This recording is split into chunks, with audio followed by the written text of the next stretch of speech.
Почитувани земјоделци, во Европскиот извештај е забележано дека само за 2013 година сме можеле, но не сме искористиле 11,5 милиони евра наменети за земјоделство и рурален развој.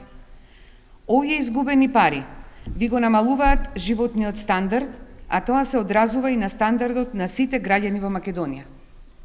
Ако задача на секоја влада е да го подобрува животниот стандард и да обезбеди развој и благосостојба, зошто оваа влада не го прави тоа?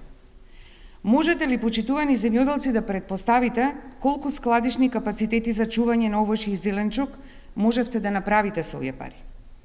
Или колку фабрики за преработка на земјоделски производи можеа да се изградат?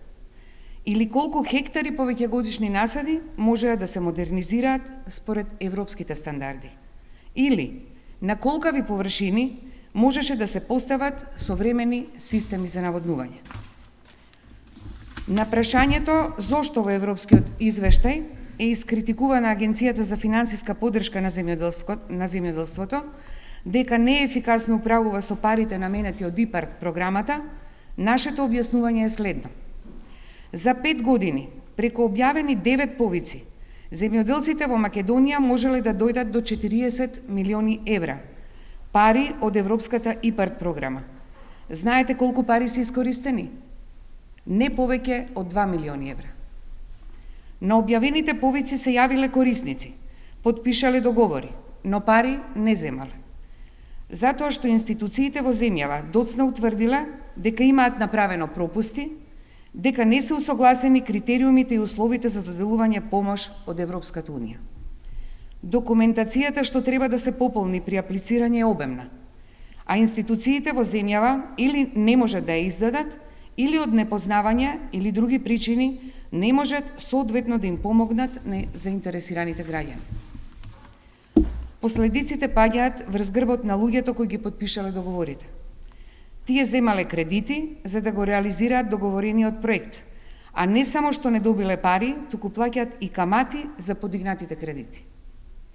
Потоа ги тужат институциите, се влечкаат по судови и прават дополнителни трошоци. Оваа несигурност што им ја прават институциите на земјоделците доведува до тоа тие да се плашат да аплицираат.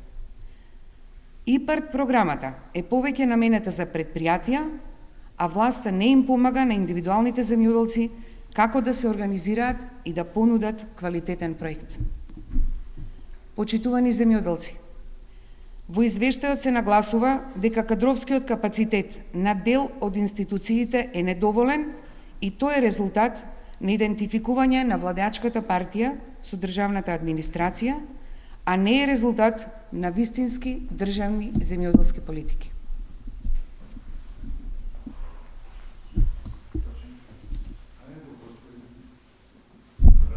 Може како не?